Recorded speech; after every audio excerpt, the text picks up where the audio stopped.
Ikaw ang balakid sa kanyang kaligayahan. Yun. Ikaw ang hadlang. Hadlang sa kanilang maligayang. Tanggalin mo yung pink na yun. Dahil naiiba eh. Ano yung gamping? False pain na pink. Dito yan eh. Dito yan oh. Dito yan oh. Dagdayan at dagdagan ninyo. Kulang eh. Ayaw ko ng pink. Dapat ilalagay mo ng modelo. Wala naman yun ah. Amen? Nakalagay lang ay kuha yung star.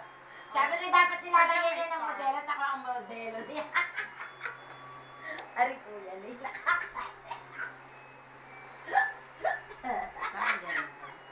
Ang tiya ay masayahin. Ano? Madali lang gano'n.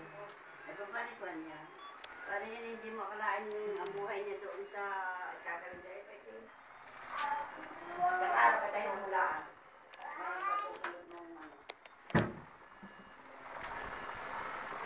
Kaya ito pumalit lang para yung dito. At kaya lang nakiyak mo. Ang iyong babae kakabala. Pwede. Sexy ka lang. Hindi malaming makakapulo sa'yo ba yung sintita ni Tagay o. Kasi nagpapakahan ko, bakit ang tiya hindi makauwi sa kanyang mga kapatid? Sino bang kapatid ang uuwi? Wala nang kapatid. Wala nang kapatid ang tiya? Wala na mo. Namatay Wala na. ka ng kapatid? Eh, nasa San Jose yung isa, lalaki. O, kalayo naman noon. Eh, paano kung magkakaroon ng